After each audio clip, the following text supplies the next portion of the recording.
சீனிவாசன் உங்களுக்கு என்னுடைய அன்பு வணக்கம். தொடரணும் நம்ம இந்த ஸ்நேகம். அண்ட் இந்த விழா நாயகன் சுவியா பற்றி நான் அப்புறம் சொல்கிறேன்.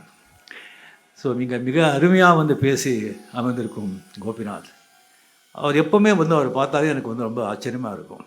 அந்த நீயா நான் ஒரு நடத்துகிற அந்த நிகழ்ச்சி அது எப்படி அந்த ஆடிஷன் பண்ணுறாங்க, எப்படி அந்த சப்ஜெக்ட் எடுத்துக்கிறாங்க, அந்த பாட்டும் நானே பாவம் தானே மாதிரி எல்லா அணிலையும் இவரே இருப்பார், இவரே வக்கீல், இவரே ஜட்ஜு. அருமை அருமை. இதுக்கப்புறம் உதயச்சந்திரன் அவர்கள் ஐஏஎஸ் அவர்கள் ஃபைனான்ஸ் செக்ரட்டரியாக இருக்கார். அவர் பெரிய பேராசிரியராக இருந்தால் எப்படி இருந்திருக்கும்னு சொல்லி நினச்சி பார்த்துட்டு இருந்தேன். என்ன ஒரு அற்புதமான ஒரு விளக்கோ, அற்புதமான பேச்சு. சிறுதி பேதம், ஆமாம், சிறுதி பேதம்லேருந்து ஆரம்பித்து தப்பு தாளங்கள், நிறைய தப்பு தாளங்கள்.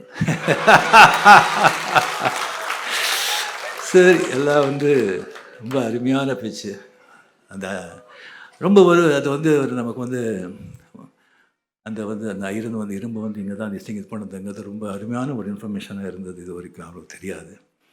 அது 2 ஸ்டின் போட்டு ஆப்ரேஷன் ஆகி இன்னும் கூட அவர் இங்கே வந்திருக்காரு சொன்னால் அந்த பாரி அவர் இழுத்து இங்கே உட்கார வச்சுருக்காங்க.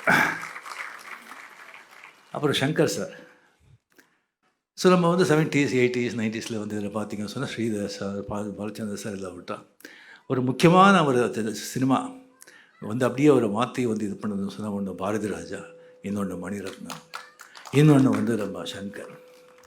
பிரம்மாண்டம் மட்டும் இருக்காது, அதில் ஒரு நல்ல சமூக நீதி சரிவு இருக்கும், ஒரு நல்ல ஒரு தத்துவம் இருக்கும், சமூகத்துக்கு ஒரு நல்ல ஒரு ஒரு ஒரு அட்வைஸ் மாதிரி ஒரு திசிங் இருக்கும். அவர் கூட 3 படம் பண்ணது, 3 மிகப்பெரிய வெற்றி படம்.